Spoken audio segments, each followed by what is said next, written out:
Okay.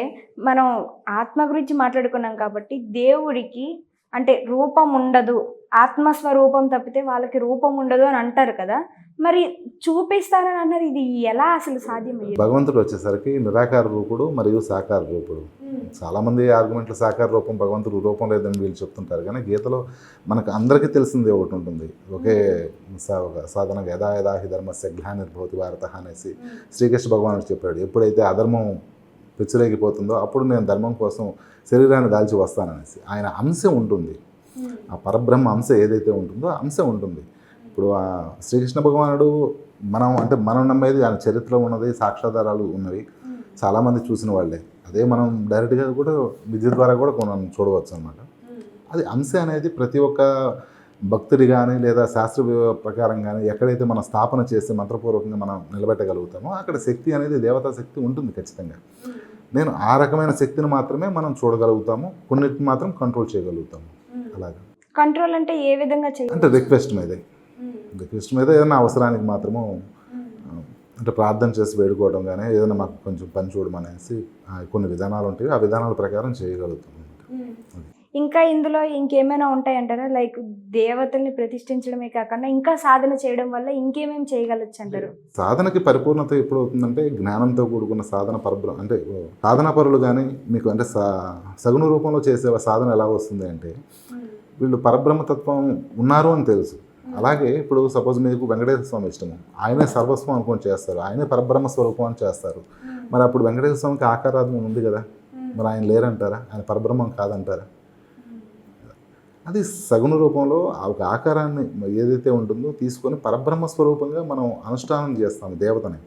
అతనే మోక్షప్రదాత మనకి ఇవ్వగలుగుతాడు.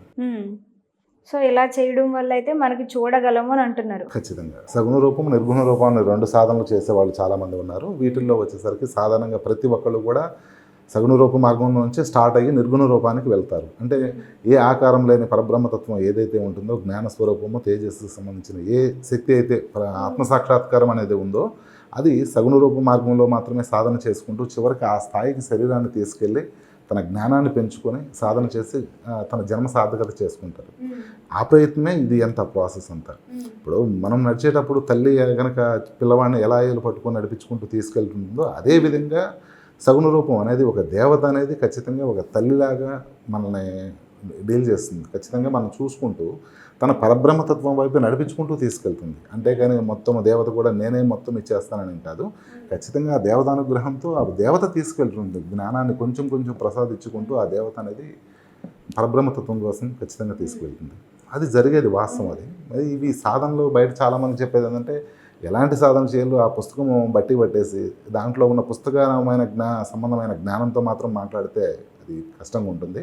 ఏదైనా సాధన ద్వారా మీరు తెలుసుకుంటే ఉన్నదా లేదా అనేసి మీరు తెలుసుకోగలిగితే కనుక ప్రతి ఒక్కటి సాధ్యమే. ప్రతి ఒక్క మనిషి కూడా సగుణ రూపం ద్వారా నిర్గుణ పరబ్రహ్మతత్వాన్ని చేరుకోవచ్చు. అలా కాకుండా నిర్గుణ పరబ్రహ్మతత్వాన్ని మీరు అదే ఉన్నది ఇంకా దేవత ఏదీ లేదు అనుకుంటే కనుక మీరు సాధన చేసుకోవడానికి ఎలా వెళ్ళగలుగుతారు? అసలు ఏ విధంగా మీరు చేయగలుగుతారు? ముందు మనకు ఉండాలి. మన మనసులో ఉన్నదాన్ని మనం నిరూపించుకోవడానికి ప్రయత్నించే సాధన అనేది చెయ్యాలి ఖచ్చితంగా. ఓకే. అండ్ విరాట్ గారు చాలామంది మంత్రం, తంత్రం, కొంతమంది మంత్రాలతో జపిస్తే కొంతమంది తంత్రాలు అంటారు. నిజంగానే ఈ తంత్ర ప్రయోగం చేయొచ్చు అంటారా? ఖచ్చితంగా చేయొచ్చు. అది వాళ్ళు దేవతను ప్రసన్నం చేసుకునే విధానాల్లో తంత్ర మార్గం అనేసి ఒకటి ఉంటుంది. దానికి కూడా ఒక గ్రంథం అనేది ఉంటుంది అంటారా? గ్రంథం అనేది అయితే గురుముఖత కొన్ని ఎక్కువగా జరుగుతూ ఉంటాయి. ట్రాన్స్లేటర్ జరుగుతూ మారుతూ చెప్తూ వస్తుంటారు.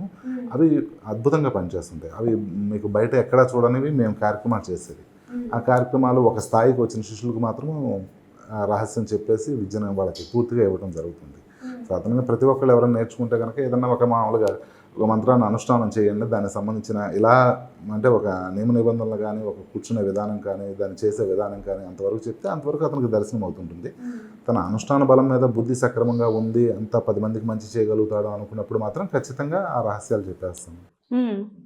ఈ సాధన చేసే వాళ్ళకి అంటే కొంతమంది అంటారు కదా, ఈ నక్షత్రం వాళ్ళకి కొంచెం తొందరగా పట్టిస్తుంది, ఇంకొంతమందికి ఇలాగనే అలా ఏమైనా ఉంటాయి అంటే చాలా మంది అంటూ ఉంటారు కదా. లేదు, అలాంటిది ఏం లేదు. యాక్చువల్గా జన్మాంతర వాసన ఫలం చేత మాత్రమే మనిషి అనేది సాధనకి మొగ్గు చూపుతాడు. అంటే సుముఖత అంటే ఇంట్రెస్ట్ అనేది చూపగలుగుతాడు. అది వాసన ఫలం మీద అనేసి శాస్త్రం ఎప్పుడో నిర్ణయించబడింది. ఇప్పుడు మీరు ఒక ఫీల్డ్లోకి మీకు ఒక రకమైన ఫీల్డ్ ఇష్టము, అది వాసన ఫలం అంటాం. అంటే ఎక్కడో తగులుతుంది, నాకు అది తప్ప ఇంకేం అవసరం లేదనేసి భావంతో ఉంటారు, అది వాసన ఫలం మాత్రమే.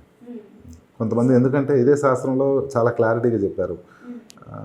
చాలామంది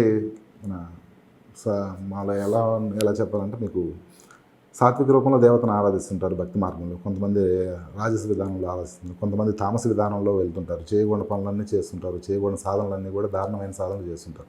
అది వాసన బలం, అతను ఎక్కువగా దాని మీద మొగ్గు చూపుతూ ఉంటాడు. సో పరబ్రహ్మతత్వాన్ని కనుక మనం తెలుసుకోగలిగిన వాళ్ళు మాత్రం సాధారణంగా భక్తి మార్గంలో వెళ్ళేవాళ్ళు దక్షిణాచార విధానాలు వీటికి సంబంధించిన విధానాల్లో వెళ్తుంటారు, సాత్విక మార్గంలో వెళ్తుంటారు. పూర్తి వేరే భావంలోకి అయితే వెళ్ళరు.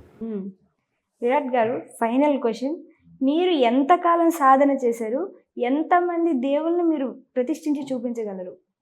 నేనా యాక్చువల్గా ప్రధానంగా నేను చెప్పాను కదా, ఒక ఇద్దరిని మాత్రం చూపించగలుగుతాను. అనుష్ఠానం చేసిన దేవతలు చాలా సంబంధించి ఉన్నాయి నా దగ్గర. అంటే వాళ్ళని మేము అనుష్ఠానం మంత్రపూర్వకంగా మేము చేస్తుంటాము, బహిర్గతం అనేది కానివ్వము మనం ఎప్పటికీ కూడా. మామూలుగా ప్రధానంగా చెప్పగలిగినంత వరకు చెప్తాము.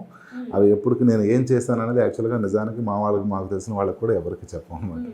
కానీ దేవతోపాసన వేరే ఐటేం కాదు, దేవతోపాసన అది ఒక సీక్రెట్ అనేది ఖచ్చితంగా ఉంటుంది మేడం. ప్రతి ఒక్క గురువుకి కూడా విద్య అనేది ఒక దేవతను ప్రసన్నం చేసుకొని ఉంచుతారు ఖచ్చితంగా, అది అనుష్ఠానం జరుగుతుంటుంది. ఈ విద్యకు సంబంధించి పుస్తకం ఏదైనా ఉందంటారా నేర్చుకోవాలి అనుకునే వాళ్ళు? శాస్త్రంలో చాలా నియమ నిబంధనలు కానీ వాటికి నియమాలు కానీ అన్నీ చెప్తుంటారు. మీరు ఆ విధంలో వెళ్ళగలిగితే ముందు ప్రయత్నం చేయండి. ప్రయత్నం చేస్తే ఎలా ఉంటుందంటే మీకు అర్థమవుతుంది, ఒక క్లారిటీ ఉంటుంది, ఒక డౌట్స్ వస్తాయి. ముందు ఒక స్టెప్ ఎక్కగలిగి లేదా కొంచెం ముందుకు వెళ్ళగలిగితే లెఫ్ట్ వెళ్ళాలా రైట్ వెళ్ళాలా అనేది మీకు క్లారిటీ వచ్చింది. మనం అన్నీ ఇంటికాడ కూర్చొని ఇదే డిసిషన్ అనేది చెప్పలేము అనమాట. అందులో సాధన మార్గంలో చాలా కష్టంగా ఉంటుంది. సాధన మార్గంలో మొదటిగా చేయాల్సిన పని ఏంటి?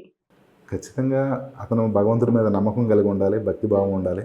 భూతదయ ఉన్నవాళ్ళు అంటే దయాగుణం వల్ల ఉన్న వాళ్ళకి మాత్రం చాలా సింపుల్గా ప్రసన్నం అవుతారు. ధర్మార్గంలో వెళ్ళాలి.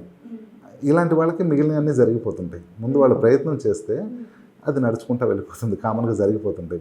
సిద్ధే ఫలి అన్నట్టు ముందు ప్రయత్నిస్తే ఫలితం ఖచ్చితంగా దొరుకుతుంది అంటారు. సాధన లేకుండా జరగటం అనేది ఏం లేదు. నిజంగా విరాట్ గారు చాలా వివరంగా చెప్పారు. అండ్ మాకు కూడా ఒకసారి మీరు చెప్పింది చూడాలి అని అనిపిస్తుంది మాకు కూడా. అంటే నేను చెప్పాను కదా మేడం, అది ఏదో భయపడి లేదా వెనక తగ్గటం అట్లాంటిది ఏం లేదు. అది విద్య. నేను చాలామంది చూపించాను. నేను కామన్గానే నేను మామూలుగానే చెప్తున్నాను. అంటే దాన్ని ఏదో నాకేదో శక్తులు సపరేట్గా ఉన్నాయనేం కాదు. కాకపోతే తద్వారా మీరు ఒక జ్ఞానాన్ని సంపాదించి నిజంగా ఉన్నారు అని మీరు నమ్మి మీరు సాధన చేస్తారన్న ఉద్దేశంతో నేను చెప్తుంది. బట్ నా కోసం అయితే నేనైతే చెప్తుంది ఏం లేదు, ఎందుకంటే అవి అవసరం కూడా ఏం లేదు. ఖచ్చితంగా మీరు ఎవరన్నా అలాంటి పర్సన్ మీరు తెచ్చుకోగలిగితే కనుక డెఫినెట్లీ నేను చూపిస్తాను. మీరు కొన్ని టెస్టింగ్కి మీరు ఒక 5 minutes నాకు ఒక టైం ఇవ్వగలిగితే చిన్న టెస్టింగ్ చేసి ఓకే అయితే కనుక ఆన్ ది స్పాట్ అప్పుడే చూపిస్తాను. ఓకే, వేరేది ఏం లేదు. అంటే ఖచ్చితంగా తీసుకొచ్చిన పర్సన్కి మీరు ఎలాంటి పర్సన్ తెచ్చుకుని నేను చెప్పాను కదా, అలాంటి వాళ్ళకి ఖచ్చితంగా చూపించగలుగుతాం. భవిష్యత్తు అయినా సరే మీరు చూడండి. చాలా బాగా చెప్పారు, వివరంగా క్లారిటీగా చెప్పారు, అర్థమయ్యేటట్టు. అండ్ మేము కూడా ఖచ్చితంగా ట్రై చేసి చూస్తాము. అండ్ ఎంత వివరంగా ఒక